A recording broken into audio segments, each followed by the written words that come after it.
क्या आप भी अपने इमिग्रेशन प्रोसेस को स्मूथ और हैसल फ्री बनाना चाहते हैं? अगर हाँ, तो आपको प्रोसीजरल फेयरनेस लेटर (PFL) और मिसरिप्रेजेंटेशन के बारे में जानना बहुत जरूरी है। क्या आपने कभी सोचा है कि आपके एप्लीकेशन में कोई छोटी सी गलती या गलत इन्फॉर्मेशन आपके पूरे फ्यूचर को कैसे प्रभावित कर सकती है? या फिर अगर IRCC आपके एप्लीकेशन को रिजेक्ट करने की सोच रहा है, तो आपको एक आखिरी मौका देने वाला PFL क्या है? और अगर आपने जानबूझकर कुछ गलत जानकारी दी है, तो वो आपके लिए कितना बड़ा प्रॉब्लम बन सकता है? इस वीडियो में हम आपको बताएंगे कि कैसे इन दोनों क्रिटिकल इश्यूज से बचकर आप अपनी इमिग्रेशन जर्नी को सक्सेसफुल बना सकते हैं और अपने PR एप्लीकेशन को सेफ रख सकते हैं। तो चलिए जानते हैं कि इन दोनों टॉपिक्स के बारे में पूरी जानकारी और कैसे इनसे निपटकर आप अपनी इमिग्रेशन प्रोसेस को स्मूथ और सक्सेसफुल बना सकते हैं। नमस्कार दोस्तों, आज हम बात करेंगे एक बहुत ही इम्पोर्टेंट टॉपिक के बारे में जो सभी के लिए बेहद जरूरी है।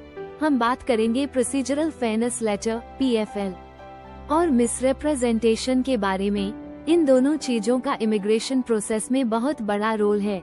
अगर आपने कभी इन दोनों टॉपिक्स के बारे में नहीं सुना है, तो आपको जरूर इनसे जुड़ी इन्फॉर्मेशन लेनी चाहिए, क्योंकि ये दोनों चीजें आपकी इमिग्रेशन जर्नी को इम्पैक्ट कर सकती हैं। प्रोसीजरल फेयरनेस लेटर (PFL) क्या है? जब IRCC immigration, refugees and citizenship Canada को आपके एप्लीकेशन में कोई सीरियस इश्यूज मिलते हैं और वे आपके एप्लीकेशन को रिजेक्ट करने की सोचते हैं, तो वे आपको एक PFL भेजते हैं। इसका मतलब है कि वे आपके एप्लीकेशन पर कोई कंसर्न्स जताते हैं और आपको ये फाइनल अपॉर्चुनिटी देते हैं कि आप इन कंसर्न्स को एड्रेस कर सकें। PFL का मेन पर्पस यही होता है कि आपको एक आखिरी मौका दिया जाए ताकि आप उन कंसर्न्स को दूर कर सकें और अपने एप्लीकेशन को अप्रूव करवाने की कोशिश कर सकें। यदि आप इसे सही से रिस्पॉन्ड नहीं करते, तो यह आपके एप्लीकेशन के लिए डेंजरस हो सकता है और आपका एप्लीकेशन रिफ्यूज हो सकता है। आपको ये समझना होगा कि PFL IRCC की तरफ से वार्निंग की तरह होता है। इसका मतलब यह नहीं है कि आपका एप्लीकेशन रिजेक्ट हो जाएगा, लेकिन अगर आपने इस पर सही से काम नहीं किया, तो आपके लिए मुश्किल हो सकती है। PFL में जो भी पॉइंट्स दिए जाएंगे, उन पर आपको सही तरीके से क्लैरिफाई करना होता है। अगर आपके पास सही डॉक्यूमेंट्स हैं, तो आप अपनी केस को डिफेंड कर सकते हैं। मिसरिप्रेजेंटेशन क्या है? अब बात करते हैं मिसरिप्रेजेंटेशन की, जो कि एक बहुत ही सीरियस इशू है। मिसरिप्रेजेंटेशन का मतलब है कि आप जानबूझकर गलत इन्फॉर्मेशन देते हैं या फ्रॉडुलेंट डॉक्यूमेंट्स, फॉल्स इन्फॉर्मेशन या फिर कुछ ऐसी चीजें हो सकती हैं जिन्हें आपने जानबूझकर छुपाया हो ताकि आपका एप्लीकेशन अप्रूव्ड हो जाए। मिसरिप्रेजेंटेशन केवल डेलिबरेट लाइंग नहीं होता। अगर आपने अपनी वर्क एक्सपीरियंस में कुछ गलत डिटेल्स दी हैं या आपने किसी फेक डॉक्यूमेंट का इस्तेमाल किया है, तो यह मिसरिप्रेजेंटेशन माना जाएगा। IRCC इसको बहुत स्ट्रिक्टली चेक करता है। अगर आपने गलत इन्फॉर्मेशन दी है, तो आपको सेक्शन 40 के तहत पेनल्टी हो सकती है, जो कि 5 साल का बैन हो सकता है और आपके खिलाफ रिमूवल ऑर्डर भी जारी किया जा सकता है।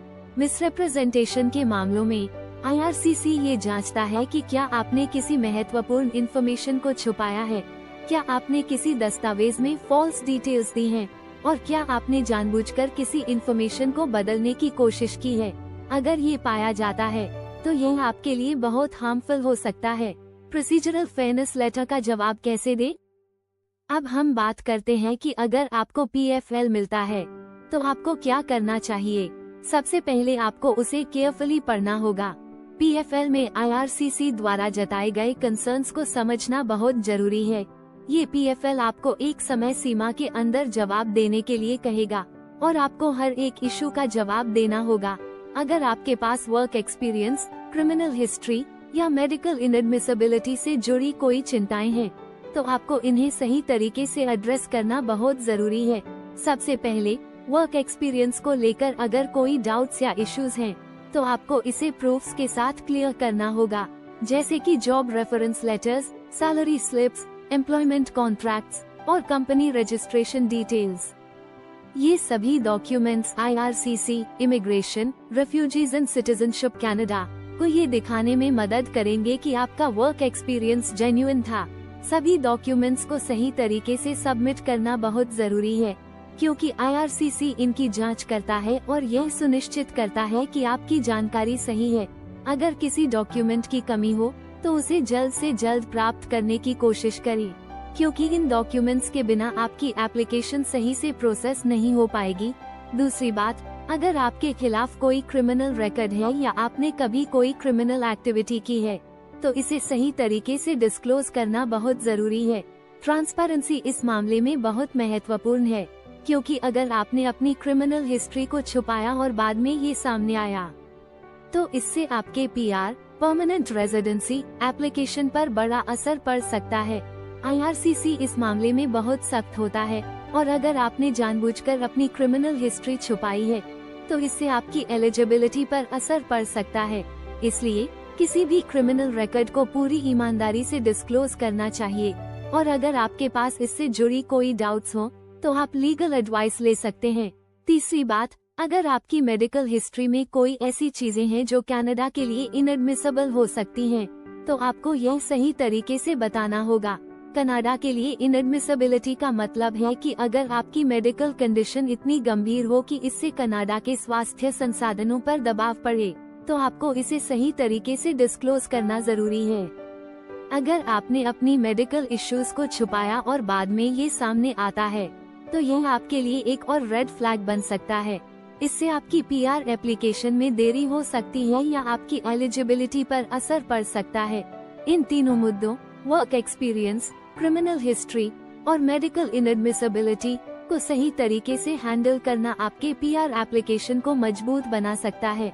IRCC सभी जानकारी की सही तरीके से जांच करता है, और अगर आपने गलत जानकारी दी या कोई जानकारी छुपाई है तो यह आपके लिए नुकसानदेह हो सकता है।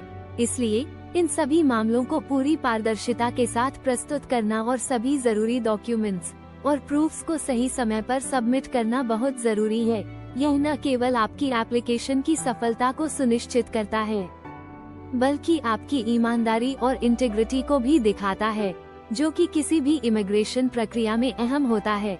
जब आप PFL, प्रोसीजरल फेयरनेस लेटर का जवाब देते हैं तो सही डॉक्यूमेंटेशन और सपोर्टिंग एविडेंस बहुत जरूरी होते हैं, क्योंकि यह आपके एप्लीकेशन को सही तरीके से प्रोसेस होने में मदद करता है।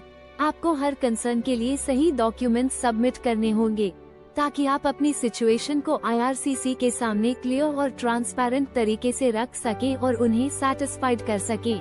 अगर आपके पास रिक्वायर्ड प्रूफ्स हैं, तो आप अपने जवाब को स्ट्रॉन्ग बना सकते हैं और IRCC को ये दिखा सकते हैं कि आपके पास सही इन्फॉर्मेशन है, जिससे आपके एप्लीकेशन की चांसेस बढ़ सकती हैं। लेकिन अगर आपके पास कोई डॉक्यूमेंट्स नहीं हैं, तो आपका PFL का जवाब सही तरीके से नहीं हो पाएगा और इससे आपकी एप्लीकेशन में प्रॉब्लम आ सकती है, जो आपके अप्रूवल प्रोसेस को डिले कर सकती है या आपकी एप्लीकेशन को रिजेक्ट भी कर सकती है।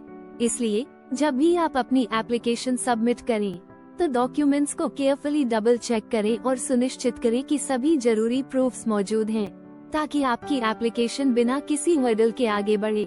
इसके अलावा आजकल IRCC आपके सोशल मीडिया प्रोफाइल्स को भी चेक करता है, और यह एक इम्पोर्टेंट फैक्टर बन सकता है, क्योंकि अगर आपकी सोशल मीडिया पर जो इन्फॉर्मेशन है वह आपके एप्लीकेशन से मेल नहीं खाती, तो यह आपके लिए एक बड़ी प्रॉब्लम हो सकती है। सोशल मीडिया प्लेटफॉर्म्स जैसे लिंक्डइन, फेसबुक और इंस्टाग्राम पर आपकी पब्लिक इन्फॉर्मेशन को IRCC क्रॉस चेक करता है, और अगर आपकी सोशल मीडिया प्रोफाइल्स में कोई इनकंसिस्टेंसीज पाई जाती हैं, तो यह आपके PR एप्लीकेशन को रिजेक्ट कर सकता है, जो कि आपके लिए बहुत बड़ा सेटबैक हो सकता है। इसलिए ये बहुत जरूरी है कि आप अपने सोशल मीडिया प्रोफाइल्स को हमेशा अपडेट रखें, और जो इन्फॉर्मेशन आपने एप्लीकेशन में दी है वह उसी के अनुरूप हो। इसके साथ ही लैंग्वेज टेस्ट रिजल्ट्स भी आपके एप्लीकेशन में इम्पोर्टेंट रोल निभाते हैं। अगर आपने fraudulent language test results submit किए हैं, तो यह आपके लिए एक बड़ी प्रॉब्लम बन सकता है, क्योंकि IRCC इसको बहुत स्ट्रिक्टली चेक करता है, और अगर पाया जाता है कि आपने फेक टेस्ट रिजल्ट्स दिए हैं, तो यह आपके एप्लीकेशन को डायरेक्टली रिजेक्ट कर सकता है। जो कि आपकी पूरी इमिग्रेशन प्रोसेस को खतरे में डाल सकता है। इसलिए हमेशा जेन्युइन लैंग्वेज टेस्ट रिजल्ट्स ही सबमिट करें, क्योंकि इससे आपका इमिग्रेशन प्रोसेस स्मूथ रहेगा और आपको किसी भी तरह की प्रॉब्लम का सामना नहीं करना पड़ेगा, जिससे आपका परमानेंट रेजिडेंसी प्रोसेस जल्दी और बिना किसी इशू के आगे बढ़ सके।